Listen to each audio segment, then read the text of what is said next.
Et bonjour à tous, bienvenue sur la chaîne de Callistas to the Moon, j'espère que vous allez bien. Aujourd'hui on débute directement dans le rouge, vous le voyez, vous le savez, hein, avec le Bitcoin qui crash, qui casse son canal ascendant long terme et qui effectivement nous donne un gros signal de vente. Je vous avais averti hier sur Telegram, je vous rappelle, hein, c'est sur Telegram que je vous mets les alertes en temps réel, donc ça sera pas sur YouTube, c'est pas sur Twitter, c'est sur Telegram, je vous le rappelle, on est plus de 13 000, n'hésitez pas à nous rejoindre, vous avez comme d'habitude le lien en description, vous le voyez, hein. Je vous avais donné l'information suivante. Attention, si le Bitcoin casse le bas de canal ascendant et les 51 800 de manière confirmée, c'est un signal de vente important, c'est une cassure de ligne de tendance haussière long terme et une cassure de bas de canal en vue semaine. Donc effectivement, attention à cette possibilité qui n'était pas forcément la plus probable, hein, puisque vous voyez, au niveau du canal ascendant, on avait eu une touche, deux touches, on arrivait à la troisième touche. En général, les troisièmes touches, ça tient. C'est à partir de la troisième, plus que la troisième touche, qu'il commence à y avoir un risque plus important de cassure. Là, pas de chance, il a cassé. Maintenant, est-ce qu'il faut s'inquiéter? Pour moi, il n'y a pas eu encore cassure confirmée en réalité. Il y a eu cassure confirmée en vue 4 heures. Effectivement, en vue 4 heures, on a cassé de manière très franche, avec une belle cassure et des beaux volumes. Donc ça ne présage rien de bon. Moins 19% en l'espace de 4 heures, ça pique, effectivement. Maintenant, si on ne veut pas se faire avoir, normalement, il faudrait attendre la clôture en vue journée. Hein. Vous le voyez ici, il reste 11h47 à l'heure où je vous parle. Il est 13h, nous sommes samedi 4 décembre, pour avoir la cassure confirmée. Là, pour le moment, ça mèche. On voit qu'il y a une force acheteuse quand même. Et potentiellement, il pourrait y avoir, pourquoi pas, une clôture du chandelier en vue journée à 51 800, ce qui invaliderait la cassure et qui nous dirait que finalement, c'est une fausse cassure et qu'on a piégé tout le marché, qu'on a été chercher les stop-loss de tout le monde, que tous ceux qui ont vendu en panique se sont fait avoir, etc. Donc attention quand même à effectivement peut-être attendre la confirmation maintenant si vous êtes dans le crash, attendre la confirmation des 51 800 $. Je vous rappelle que le contenu de cette vidéo n'est pas un conseil d'investissement, que vous risquez à nouveau des pertes financières et que vous êtes les seuls responsables de vos prises d'opposition.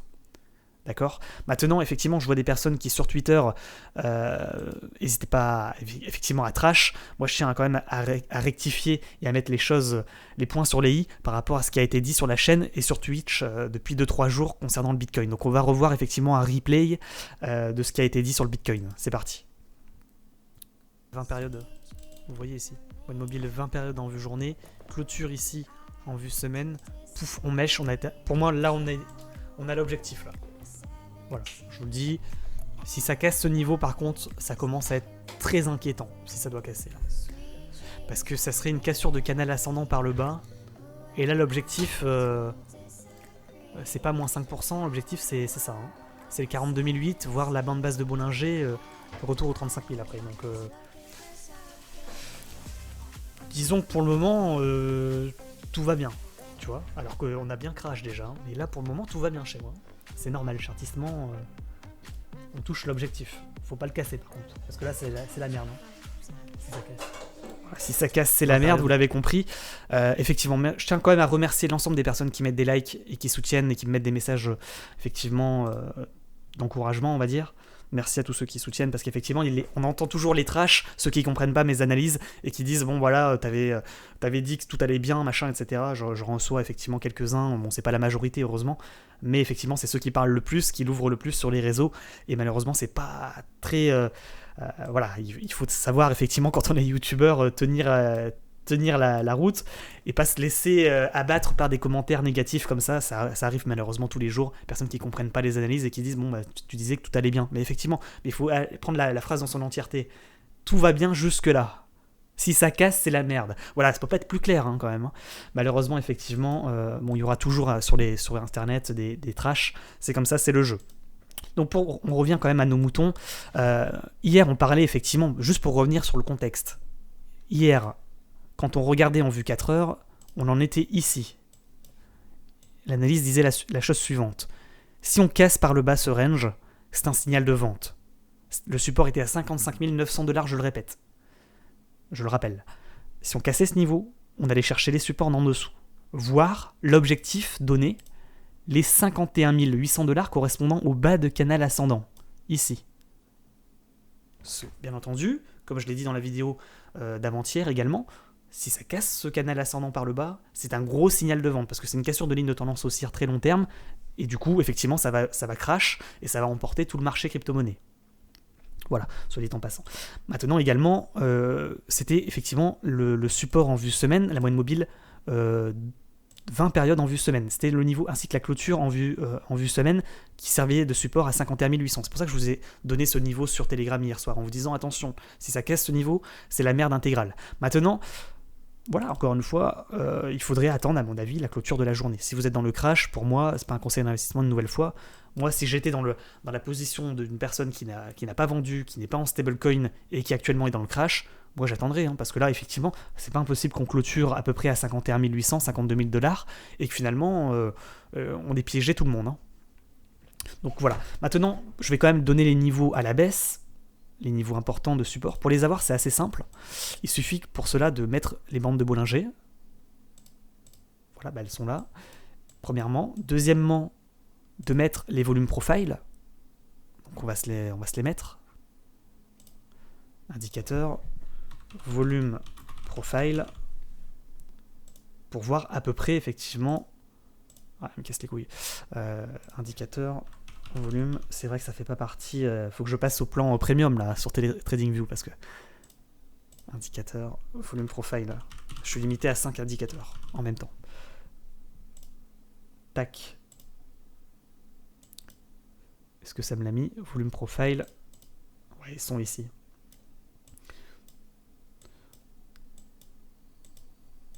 Donc là, ça nous permet de voir où sont les gros volumes, effectivement, les gros volumes d'échange, permet de détecter un petit peu les supports potentiels. Effectivement, on voit que là, il y a un support à peu près à 40 000 $, un support important. Maintenant, si on se met en vue jour, on va être un peu plus précis.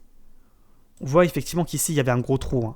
Quand il y a un gap comme ça, une sorte de gros trou, ça veut dire qu'il n'y a pas trop de support. Et quand on casse ce niveau, pouf, on va 47 la zone où il y a eu des gros volumes d'échange. On voit que là, il y a un gros support, effectivement, à peu près aux 47 000 $. Le niveau à 48 000, ouais, 48 200 $. Et puis on en a un gros ici à 40 000 $. À mon avis, ça sera le bottom.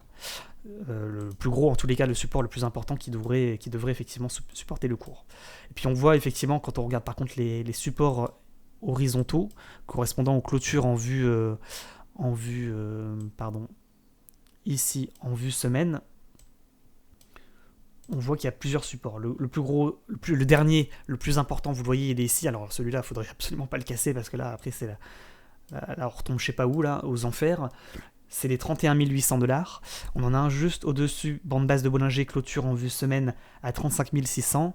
Et puis un également ici à 39 000 $.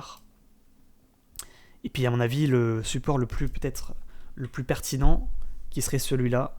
Clôture, dernier plus bas, clôture en vue semaine. À mon avis, c'est le plus pertinent. Les 43 000 $.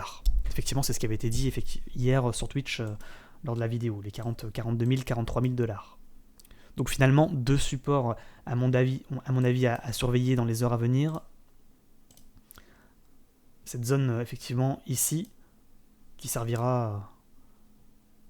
assez difficile à dire, les vrais niveaux de support qui pourraient soutenir le cours, à part vous donner effectivement ces clôtures en vue semaine, ici à 43 000 $ et ici à 48 200 $, ainsi que les volumes profile qui peuvent nous indiquer effectivement des niveaux de support. C'est assez compliqué de vous les donner de manière un peu plus précise que cela. Moi je pense qu'on est clairement en survente actuellement, même si on a des gros volumes.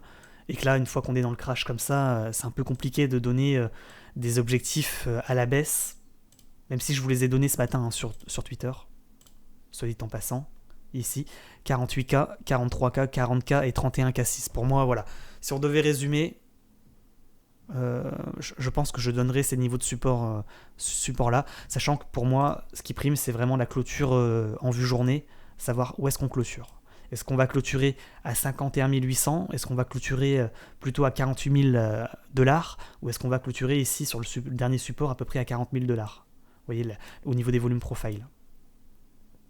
On verra. Le mieux pour les holders, ça serait qu'on clôture à 51 800 dans la journée. Ça voudrait dire qu'on a méché toute la journée et qu'on a piégé en fait tous ceux qui ont paniqué et tous ceux qui avaient mis des stop-loss, ce qui serait le meilleur scénario. Si on arrive à clôturer à 51 800 $, ça serait incroyable.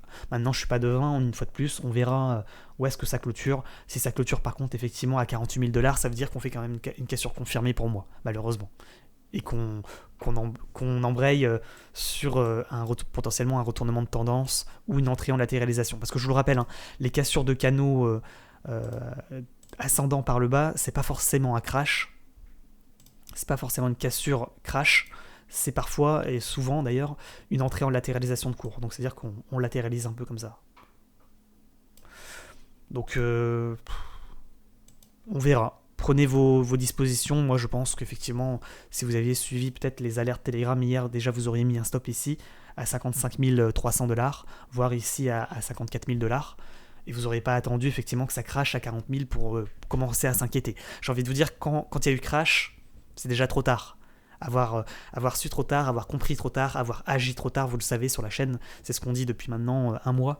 À vous de prendre vos précautions, de mettre vos stop loss, de surveiller le cours et surtout de surveiller les niveaux importants qui étaient les suivants, je le répète. Ce niveau ici à 55 900 et deuxième niveau qui était les 51 800 $. Moi j'ai rien à dire d'autre. Après vous allez me dire Evichain, Enir Protocol, EEGLD et BNB, ouais, ça sert à rien de les analyser. C'est le Bitcoin qu'il faut suivre. Si vous êtes dans le crash, j'ai envie de vous dire, tenez bon. Pas vendu, pas perdu, comme on dit. C'est pas un conseil en investissement, ça peut aller plus bas, hein, faut être conscient de cela. Maintenant, vous êtes dans le crash, il a perdu 30% en 2 jours. Voilà, il va falloir ne pas céder à la panique. Maintenant, on verra où est-ce qu'il clôturera effectivement la journée. On verra ce soir sur Twitch à partir de 20h, je vous le rappelle, c'est là où on fait de l'analyse technique et du trading en direct. N'oubliez pas également de soutenir la chaîne en mettant des pouces bleus et en mettant un petit commentaire pour le référencement. Puis je vous rappelle également que vous avez des liens affiliés en description, moins $30 en passant. Et Bybit et Binance. Moins $30. Justement, je tombe sur le passage. Voilà, si vous passez par ces liens, vous avez moins 10% sur vos frais d'échange lorsque vous achetez ou vendez des crypto-monnaies. Et enfin, je vous rappelle qu'on peut parier sur la baisse des cours dans le trading crypto-monnaie et que je vous explique l'ensemble de ces éléments dans cette vidéo, que vous retrouvez également en description. Binance Future, tutoriel complet pour débutants. Et bon, n'hésitez pas à aller voir cette vidéo pour parier sur la baisse des cours, pour savoir comment parier sur la baisse des cours. Je vous rappelle quand même que l'effet de levier est fortement déconseillé et que vous risquez des pertes financières. Faites très attention avec l'effet de levier. D'ailleurs, c'est ce que je dis dans cette vidéo. Attention, ne mettez pas d'effet de levier quand vous êtes débutant. Vous risquez de vous faire liquider. Voilà. Il vaut mieux prévenir que guérir. Une fois de plus, maintenant, si vous voulez jouer à ce petit jeu, vous pouvez bien entendu sur Binance Future ou sur Bybit.